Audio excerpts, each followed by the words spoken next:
Hi, in this video I will be sharing with you some of the symptoms of the Kundalini process or the spiritual awakening process, especially when the Kundalini energy rises through you and it is a spontaneous experience. It is an accidental Kundalini rising. You were not seeking out for this experience. What kind of signs or symptoms you might experience, because my Kundalini awakening was a spontaneous experience. I did not know that this might happen. I was a seeker. I was doing some kind of meditations and reading spiritual literature before this happened to me for years, and I was in search of my temporariness. My transient nature really made me scared, and I could literally sense it. Like a highly sensitive person literally could sense that I'm so temporary, and that had put me into spiritual depression while I was in my junior college. So that might have initiated this process, but frankly speaking, I didn't know that it would lead to Kundalini awakening experience, because it happened in the year 2005 while I was sitting in my office and I was just reading about the stuff that this new age kind of stuff people do, kind of DNA, some kind of activation. So I was just reading about this, what this is all about, and suddenly I experienced this energy shooting into my head, causing that lightning sensations. And I think it rose first in my left channel, so I had to face a lot of problems related to the pains in the left side of my body. So when it rose, I just had a blurry eyesight on the left side, and I got very scared. It followed with a migraine headache for a few hours, and after that everything changed. Like I continuously started having different kind of symptoms, seeing flashes, lights, and also some kind of image like those geometric figures dancing sometimes. So it brings a plethora of signs and symptoms. So initially I had no clue what was happening to me, so I went to every possible doctor to get myself checked, but nothing was wrong. I got my MRI done, everything was fine. And then I just started paying attention to my dreams, that brought to my attention that it has something to do with the Kundalini energy, because before this and after this experience, I had a very, very bad frozen head for many months, where I felt as if somebody had kept my head in the refrigerator. It was completely frozen.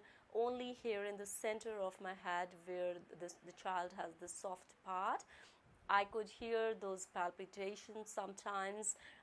In the middle of the night, I would wake up and I could feel that this area is throbbing and it is pulsating. So that is how it started for me. They were very intense symptoms, because later I got to know in the simplified Kundalini yoga practice that this is the last stage when you feel this throbbing in your head. So it all happened so accidentally, and I was just taken in by it. I didn't have any help or support available, nothing at all. Very difficult phase, but I'm grateful that there was a knowing that was working, that always allowed me to just fall back and surrender to the guidance I was receiving through my dreams or other intuitive voices. So I always knew right from the beginning that everything is going to be fine and I'm well guided. So even though there was a lot of fear rising in my consciousness, but at the same time there was another layer of knowing, another layer that I'm fine, everything is going to be fine.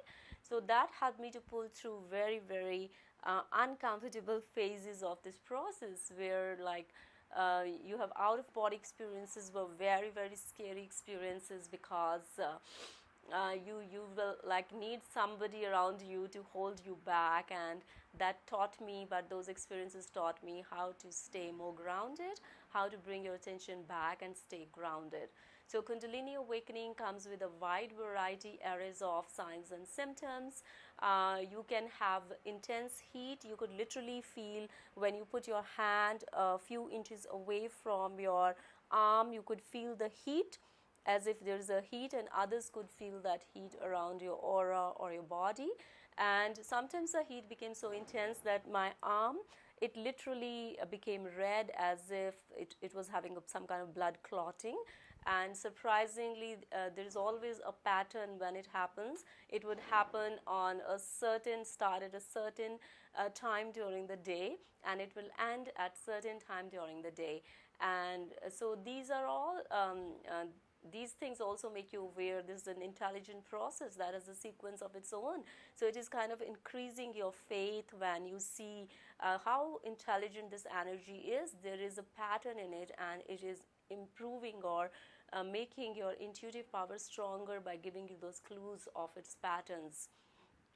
So it can give you a lot of flashes of heat energy, and sometimes you can feel tremors of energy rising through your body up and down. And basically I was having the pains on the left side of my body most of the times, and now I see, when I look back, it was kind of decluttering my system of any kind of blockages that were stored in my different chakras, as it really made me more knowledgeable and aware about my own behavior. So it brings you through that painful situations in a more witness place, which is not otherwise possible. Our ego is very powerful, our ego is very fearful, and that it gains its power through that fear and defenses it has created through judgments, by projecting our fears on judgments of other people. So it's a lot of work. It brings you back into the place where you can see how you were operating from your egoic filters earlier on, and how these egoic filters were stopping you from taking responsibility for your well-being. So it is bringing you into your wholeness. It is making sure that you start taking care of yourself and start loving you in the authentic way by working on the shadow sides of your behaviors. And when you do that, it's a very interesting process, enjoyable process, because you emerge in the process, and then you can see more information around you in the world. You can see how people are operating. You can see through their behaviors because you have worked on yourself. So you can see through their behaviors when they are unaware and they are operating from that unconscious mind of defensive ego where they are not aware. So it makes you kind of more aware and helps you to make better judgments about the decisions in your life. You have more clarity. You can read people better. Where are they coming from? And especially if they have not worked on themselves. So it's a good thing. You can help others just like you have helped yourself if you have learned all those tools and techniques by working on yourself, and spread more awareness around you and help increase and raise the vibration of the planet, just like you are increasing your vibration. So I digressed a lot because I just speak spontaneously. I never prepare these videos. I just speak from my experiences. So we're talking about the signs and symptoms. So the signs and symptoms that I can talk from my experience, what I experienced was a pain on the left side of my body. I struggled with it for many years, and I know that it was trying to clear the blockages in certain areas of my life while this process is going on. And secondly, heat rushes. You can feel a lot of redness on your skin from time to time. Like sometimes the heat is so much that you just want and go and take shower and stand under the cold water to soothe away that heatiness. And then you can feel a lot of discomfort in your head as well. It is especially when your brain is getting restructuring, your brain is upgrading, you're getting upgrades. You will feel a lot of discomfort because it is washing off your old ways of processing the information, how our brain filters the information. So a lot of discomfort in the head sometimes. You don't want many people around you during such times. So take your time, relax, and just do nothing. Just do nothing when this is happening, and just let go. So you're also learning how to let go through this process. So some people feel shaking. I didn't feel so much shaking as a part of Kundalini symptoms. and then just I felt a lot of discomfort in my head. And then there's a dark night of the soul, that is also one of the phases of Kundalini process, where a spiritual depression overtakes you as your brain is changing and you're losing your ego self, and through that ego self you're also losing your old conditioning or the ways of looking at the world.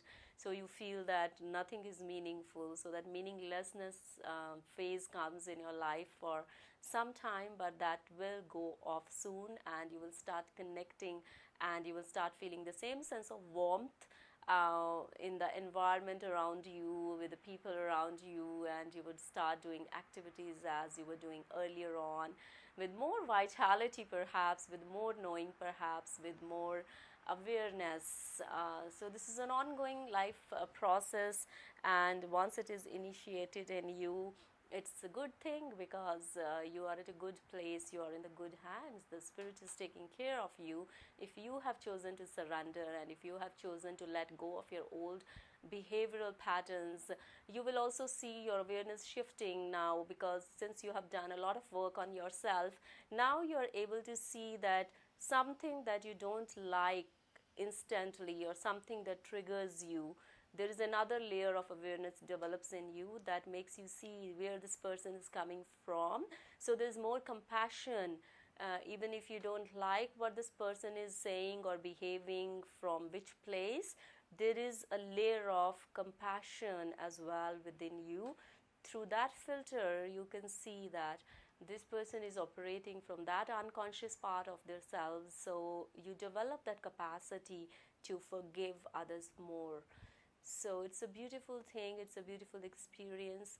You can see that how it lessens your suffering when something that had triggered you earlier on loses its capacity to trigger you now, because you have developed another layer of awareness by doing so much work on yourself, and by surrendering to this spiritual process that allows you to see where the people are coming from and have more compassion for them instead of judging them.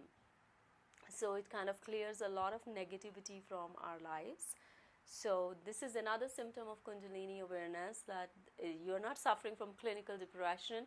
If you're having in conjunction with depression all these symptoms, then believe me, this is a positive depression, because this depression is kind of cleansing your system, it is raising your vibration, it is upgrading your system. So this is another symptom you might come across from time to time, different phases of depression, because your system is upgrading and your old system is shifting into a new vibration. So fret not and just cooperate, surrender, and just do nothing and relax. Whatever you can do, self-care is very important, grounding is very important. And another thing I noticed in my life is that a lot of my eating behaviors, they shifted drastically.